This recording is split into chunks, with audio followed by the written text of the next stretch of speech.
नमस्कार दोस्तों, आप सभी का परफेक्ट कोचिंग क्लासेज के यूट्यूब चैनल में फिर से स्वागत है। आज हम पढ़ेंगे 10वीं क्लास की वैदिक गणित में ध्वजांक विधि। ये हमारी तीसरी क्लास है। यदि आपने हमारी पहली और दूसरी क्लास नहीं देखी है तो वो क्लास पहले ज़रूर देखें। इसके साथ ही 10वीं क्लास की पूरी गणित यूट्यूब के माध्यम से पढ़ने के लिए हमारे चैनल को सब्सक्राइब और घंटी के बेल आइकन को प्रेस ज़रूर करें। आज हम बात करेंगे ध्वजांक विधि। ध्वजांक विधि से भाग। ध्वजांक विधि में भाग के लिए हमें सबसे पहले ध्वजांक विधि होती क्या है उसके बारे में जानकारी प्राप्त कर लेते हैं। ध्वजांक विधि, ध्वजांक विधि में दो चीज़ें होती है। एक तो होता है हमारा ध्वजांक और एक होता है हमारा मुख्यांक। ध्वजांक और मुख्यांक, जैसे ध्वजांक और मुख्यांक ये चीज़ ध्यान रखनी होती है। ध्वजांक और मुख्यांक, जैसे इस 42 की बात करते हैं, ये हमारा भाजक है। इसमें ये पीछे वाला इकाई अंक ये तो होगा हमारा क्या होगा, ध्वजांक, और ये होगा हमारा मुख्यांक। 4 हो गया मुख्यांक, ये हो गया ध्वजांक। जैसे 112 की बात करें, इसमें सर 3 संख्या कैसे, तो सिद्ध पीछे इकाई का अंक हमेशा हमें ध्वजांक रखना है, इकाई ध्वजांक, और ये 2 अंक मुख्यांक रखना है। ठीक है। अब इसके साथ ही बात करते हैं, पहले 13वां क्वेश्चन सरल करते हैं। तो भाग के लिए हमेशा ध्यान रखना था, फॉर्मेट बनाना पड़ता है। ये फॉर्मेट बनाया हमने भाग के लिए। ठीक है। ये 4 यहाँ और 2 यहाँ, ये ध्वजांक विधि में ध्यान, ये हमारा क्या हो गया, ये हमारा ध्वजांक मुख्यांक। ये ध्यान रखना थोड़ा सा कि ये थोड़ा आगे पीछे होना चाहिए, इस शीट में नहीं लिखना 4 के। ये 4 हो गया, ये 2 हो गया, 42 दिख रहा है, जैसे कि थोड़ा सा आगे पीछे होना चाहिए। ठीक है। ध्वजांक में जितना अंक उतनी पीछे वाले खंड में लिखना है। ध्वजांक कितने अंक, सर ध्वजांक में 1 अंक, तो पीछे क्या लिखना, केवल 4, और बची गया 1, 2 और 3। इसमें ये ध्यान रखना जो बीच खंड में आप लिख रहे हो इसमें थोड़ी सी गैप होनी चाहिए। ऐसा नहीं कि 1, 2 और 3 आप पास पास में लिख दो, पास पास में नहीं लिखना, थोड़ा सा दूर दूर लिख दो, इसके बीच में संशोधित भाज्य और आएगा। ठीक है। अब बात करने से चरण बाय चलते हैं। सबसे पहले अब देखो, इसकी यहाँ से स्टार्ट करते भाग। 4 का भाग 1 में देना है, 1 में भाग नहीं जाता है, क्या कहेंगे, 2 संख्या लेते हैं। देखो ऐसे ही करते हैं ना, जैसे हमारे पास ये संख्याएँ हैं और 4 का भाग देना है, 1 में भाग नहीं जा रहा तो क्या करेंगे, 2 को एक साथ ले लेते हैं, 12 में भाग देते हैं। ठीक इसी प्रकार यहाँ करना है कि पहला स्टेप में लिख रहा हूँ, यहाँ पर 12 में भाग देना है 4 का, 12 में भाग देना है 4 का, 4 का भाग देना है। इसमें 4 कितनी बार गया, 4 3 12, 3 बार, 4 3 12, 3 बार भाग गया। शेषफल कितना बचा, शेषफल बच गया सर 0। अब संशोधित भाज्य हमारा क्या होगा कि ये 0 कहाँ लिखना, हमें यहाँ लिखना है। मतलब सीधी सी बात, यहाँ तक 12 तक बात होगी, तो जैसे आगे स्टेप तो इन दोनों के बीच में लिखना 0। ये 0 हो गया। अब सीधी सी बात, हमारे पास 0 बच रहा है, 0 3 में से क्या घटाना है, 3 दूनी 6। अब देखो इसकी बात हो गई भाग, तो अब इसकी बार 42, तो इसका भी कुछ काम होगा। तो 4 3 दूनी, ये तो 6 हो गया, घटाया 6, तो क्या आ गया, यहाँ माइनस के 3 आ गए, जो माइनस ऋणात्मक संख्याएँ नहीं होती है, ऋणात्मक संख्याएँ नहीं होती है। हमें ध्यान रखना, तो सर ऋणात्मक नहीं है तो फिर कैसे सरल करेंगे, तो इसके लिए हमें ध्यान रखना होता है जो जिसकी बार हम भाग दे रहे हैं उससे हमें कम भाग देना है। तो ये मैंने समझाने के हिसाब से बताया था। अगर ऋणात्मक की संख्या आती तो आगे सरल नहीं कर सकते हैं, तो हमें क्या करना है, तो इसके लिए मैं यहीं से वापस पहला चरण स्टार्ट कर रहा हूँ कि हमने 12 में भाग दिया था 4 का, 12 में 4 का भाग 3 बार दिया। अब 3 बार नहीं देकर हम क्या करेंगे, 2 बार भाग देंगे। कितनी बार, 2 बार। 4 भाग दिया 2 बार, तो शेषफल क्या बच गया, मतलब 4 दूनी 8 होता है, 12 में से 8 गया तो कितने बच गए, 4। शेषफल कितना बचा, 4। अब संशोधित भाज्य क्या होगा, अब जहाँ यहाँ 0 शेषफल, यहाँ हमारे पास शेषफल 4, तो यहाँ हो जाएगा 43 हो जाएंगे। ये हो गया हमारे संशोधित में 43, माइनस क्या कटेगा, 2 बार गया, 2 × 2, 2 दूनी 2 × 2 मतलब 4। सीधी सी बात है, 43 में से 4 गए तो देखो, 43 में से 4 गए तो 39। ये हमारा नया भाज्य प्राप्त हो गया। ये क्या प्राप्त हुआ, नया भाज्य। तो सीधी सी बात 39 आ जाएगा यहाँ पर। फिर 39 में किसका भाग देना, अब जिस पर पहले 12 दिया, आप यहाँ कुछ भी नहीं देखना, अब नया भाज्य हमारे पास 39 प्राप्त हो गया, तो भाग 4 का देना। 39 में 4 का भाग दिया, कितनी बार जाता है, 9 बार, 9 चौक 36, 9 बार भाग गया, शेषफल कितना बचा, शेषफल कितना बचा, शेषफल बच गया हमारे 3, शेषफल बच गया हमारे 3। कितनी बार भाग दिया हमने सर, 9 बार भाग दिया। शेषफल कितना बचा, जैसे इसकी बात हम दोनों के बीच में लिखेंगे, शेषफल क्या 3, तो नया भाज्य क्या बना, संशोधित भाज्य क्या बन गया हमारे पास, संशोधित भाज्य बन गया 34। अब 34 में से क्या घटाना है, 9 दूनी 18, देखो 2 × 9 18 घटाया, कितने बच्चे 16, ये 16 हमारा शेषफल प्राप्त हो गया। ठीक है, ये हमारा क्वेश्चन नंबर 13 था। ये हमारा यहाँ लिख सकते हो, यहाँ ये हमारा हो गया भागफल हो गया 29 और शेषफल हो गया 16।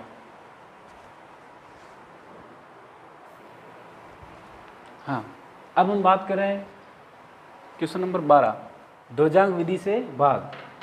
अब हमें पता है, पिछले क्वेश्चन में हमने पढ़ा था कि 2 चीज़ होती है, एक ध्वजांक होता है, एक मुख्यांक होता है। 2 संख्या है हमारे पास, तो इकाई का अंक हो गया हमारा ध्वजांक। ध्वजांक क्या हो गया, ध्वजांक हो गया 2, तो मुख्यांक क्या बचा, मुख्यांक हो गया सर 11।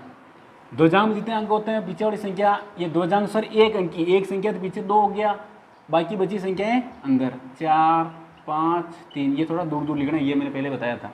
ठीक है, अब क्या करना है, प्रोसेस वाइज भाग देना। सबसे पहली स्टेप सर 4 में भाग देना, 11 का भाग नहीं जाता सर, तो 2 संख्या एक साथ ले लूँगा मैं। 45 में भाग दिया 11 का, कितनी बार जाएगा, 11 चौक 44, मतलब 4 बार भाग जाएगा। तो शेषफल कितना बचा, शेष बचा 44, तो शेष बच गया 1। तो शेष क्या लिखेंगे, यहाँ लिखते हैं हम, हर बार ये करते थे। जैसे इन दोनों की बात हो गई तो शेष इन दोनों के बीच में, मतलब संशोधित भाज्य हमारा क्या बन गया 13 में से क्या घटेगा, भाग कितनी बार, देखो 4 बार, तो ये 4 यहाँ लिखना जरूरी, ये 4। ठीक है, अब 4 दूनी 8, मतलब 4 × 2, 8 घटो, 13 में से 8 गए तो 5, क्या बच रहे हैं 5। दूसरी स्टेप यहाँ लिखता हूँ मैं। अब नया भाज्य हमारे पास क्या बन गया 5। 5 में किसका भाग देना है, जो यहाँ था इसका भाग देना है 11 का। 5 में 11 का भाग जाता है क्या सर, भाग 0 बार, मतलब नहीं जाता है, तो शेषफल होगा वही बच गया।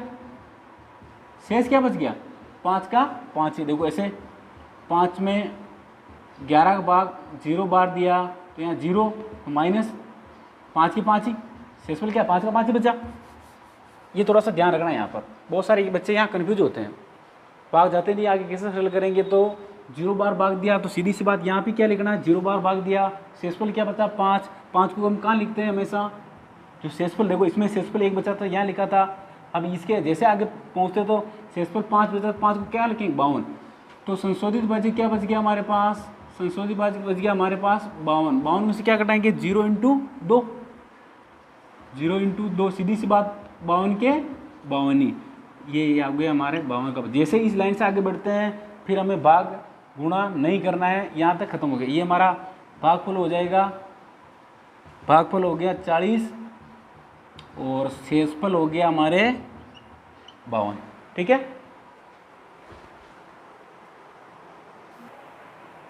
हाँ अब हम बात कर रहे हैं क्वेश्चन नंबर 14। सेम वही प्रोसेस, पहले फॉर्मेट बना दो इस तरह का, 2 अंक है, ये हमारा ध्वजांक और ये हो गया हमारा मुख्यांक। ठीक है, लिखनी हटा दो, कोई समस्या नहीं। ध्वजांक में 1 अंक, तो पीछे भी 1 अंक लिख दो, मतलब 5 बचे। क्या 1 2 3 4 अंक, तो अंदर सारे 9 8 7 6। ठीक है, सबको अलग अलग लिख दिया। सबसे पहले पहली स्टेप में क्या करते हैं, पहली स्टेप में सर 9 में भाग देते हैं। 9 में भाग दिया 8 का, कितनी बार गया 1 बार, 1 यहाँ लिख दिया। शेषफल क्या प्राप्त हुआ सर, शेष भी 1 प्राप्त हुआ। शेषफल को कहाँ लिखते हैं या, तो नया भाज्य क्या हो गया 18। ये देखो 18 दिख रहा, 18 में से घटाएंगे 1 × 7, 1 × 7, तो कितने बच गए 11। तो नया भाज्य क्या प्राप्त हो गया हमारे पास 11। 11 में भाग किसका दिया, वापस वही बात 8 का। 8 का भाग दिया कितनी बार गया, एक बार। तो शेषफल कितना बचा सर, शेष बच गया 3। तो 3 कहाँ लिखेंगे, यहाँ, मतलब यहाँ क्या हो गया 37। देखो 37 दिख रहा है, 37। फिर आगे ध्यान, घटाना क्या है सर, कितनी बार भाग गया, एक बार। तो एक यहाँ लिखना भी है, यहाँ लिख दिया एक। पहले देखो यहाँ जिस प्रकार यहाँ एक बार भागे तो एक लिख दिया, दूसरी बार एक बार एक यहाँ लिख दिया, ठीक है। अब ये एक वापस ये एक 7 से गुणा होगा, 1 × 7 मतलब क्या बच गया 30। क्या बच गया 30। तो नया भाज्य क्या बन गया, तीसरी स्टेप हमारे 30 में किसका भाग देना है, 8 का। 8 तेरी 24, कितनी बार भाग गया 3। तो यहाँ 3 भी लिख दो, 3 बार भाग गया, 8 तेरी 24। तो शेष क्या बचा 6। शेष क्या बचा 6। तो 6 को कहाँ लिखते हैं हम, यहाँ 66। तो नया भाज्य क्या बन गया हमारे पास सर 66। 66 में से क्या घटाना है, 7 या 21। 3 × 7, 7 या 21 गया। तो 6 में से 5 और यहाँ 3 गए तो 45। क्या बच गया 45। नया बचे क्या प्राप्त हुआ हमारे पास 45। चौथी स्टेप 45 में भाग दिया 8 का, वही बात 5 ना 45। देखो अब 8 का भाग देना, 8 पंजे 40, कितनी बार भाग गया 5 बार। तो यहाँ 5 लिखो, 40, 8 पंजे 40 मतलब बचा क्या 5। शेष क्या बचा, शेष बच गया सर 5। 5 को कहाँ लिखते हैं, यहाँ 55। तो नई संख्या क्या हो गई 55। 55 में से क्या घटाएंगे, 55 में से क्या घटाएंगे, 55 में से ये 5 इस 7 इससे गुणा होगा, 7 पंजे 35, 5 × 7 35। 55 में से 35 गए तो कितने बचते हैं 20। ये 20 हमारा शेषफल। लास्ट में मैंने जैसे ही कहा था इस लाइन से जैसे आगे बढ़ते जो शेषफल प्राप्त होता है वही हमारा शेषफल होता है। ये हमारा भागफल, तो हमारा भागफल ये हो गया हमारा भागफल, और ये हो गया हमारा शेषफल। क्लियर।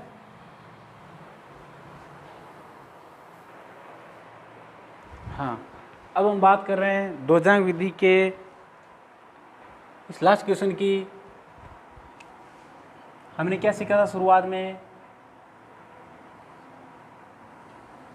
इस तरह का फॉर्मेट तैयार करना हमें। देखो इसमें थोड़ा फॉर्मेट मैंने बड़ा बनाया, बड़ा क्वेश्चन इसलिए। मैंने क्या सिखाया था, जो इकाई का पीछे से उसे क्या माना है ध्वजांक। तो ध्वजांक क्या हो गया हमारे 9, मुख्यांक जो बच्चा हिस्सा क्या आ जाएगा, ये आगे जिस प्रकार 112 में क्या किया था हमने, 2 ऊपर ध्वजांक 2 माना था और मुख्यांक में 11 लिखा था, ठीक है। इसी प्रकार पीछे इकाई का अंक इसको क्या मान लिया मैंने ध्वजांक, और ये हो गया हमारा मुख्यांक। अब इकाई के अंक जितने देखो ध्वजांक अंक है उतनी संख्या में पीछे लिखनी है। पीछे क्या एक संख्या तो केवल 2 ही लिखेंगे, जो बची संख्या सब अंदर लिख देंगे। 2 1 0 1 5 3 2, ठीक है। ये 2 मैंने यहाँ लिख दिया, यहाँ 2 लिखने की जरूरत नहीं है अब, ठीक है। संख्या हो गई 3 3 6 1 7, 3 3 6 1 7 संख्या टोटल पूरी हो गई।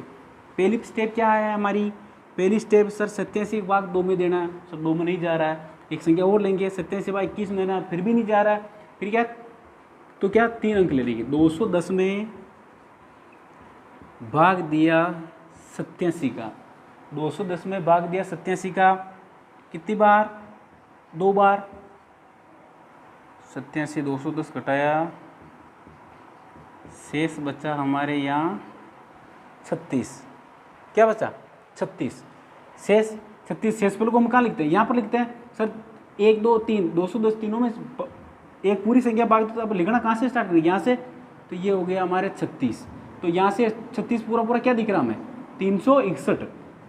तो संशोधित भाज्य क्या बच गया हमारे पास, संशोधित भाज्य बच गया हमारे पास 361।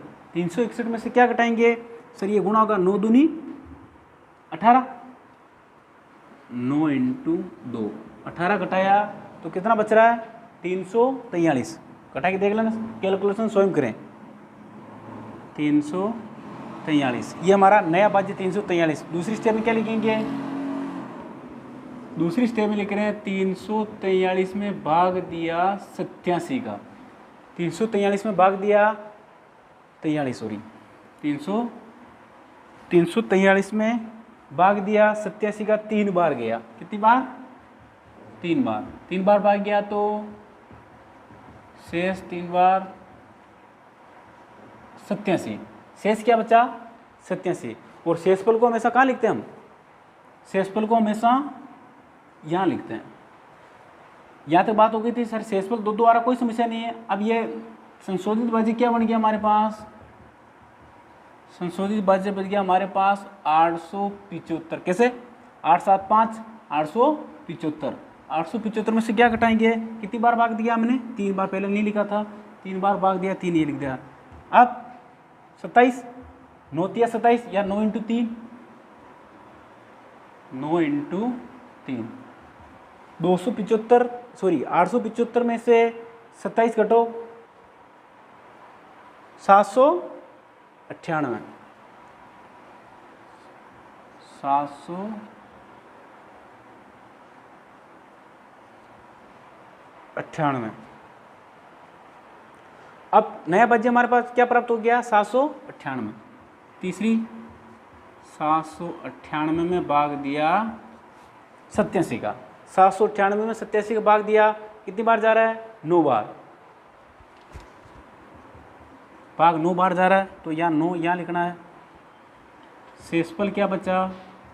9 को 87 से गुणा करो और 798 से घटा लो तो कैलकुलेशन आ गया 15। शेषफल क्या प्राप्त हो गया हमारे पास? 15। शेषफल को हमेशा कहाँ लिखते हैं हम? यहाँ पर। यहाँ तक बात होगी तो 15 को लिखेंगे यहाँ पर। मतलब संशोधित भाज्य हमारे पास क्या बच गया? संशोधित 153 माइनस 9 × 9 मतलब सीधी सी बात 81। 9 × 9 81 घटो 153 में से 81 तो क्या गया? 72। क्या गया? 72। ये हमारा क्या? नया भाज्य बन गया। अब लिखेंगे 72 में किसका भाग देंगे? 87 का। 72 में किसका भाग देंगे? 87 का। भाग जाता है क्या? नहीं जाता। तो मतलब भाग नहीं जाता उस कंडीशन में क्या है सर? 0 बार भाग जाता है तो शेषफल वो का वही बचाएगा। तो शेष कितना बचाएगा? 72 का 72। तो शेषफल को हम कहाँ लिखते हैं? यहाँ देखो इसकी बारी होगी तो इसकी बारी आ गई। तो नया संशोधित भाज्य क्या बन गया हमारे पास? संशोधित भाज्य बच गया हमारे पास 722 माइनस कितनी बार भाग दिया था मैंने? 0। तो 9 को 0 से गुणा करेंगे उसकी बात। तो 722 हमारा शेषफल प्राप्त हो गया। जैसे ही इस लाइन से आगे बढ़ते मैंने क्या सिखाया था? ये हमारा शेषफल हो जाएगा। तो ये तो हमारा हो गया भागफल और ये हो गया हमारा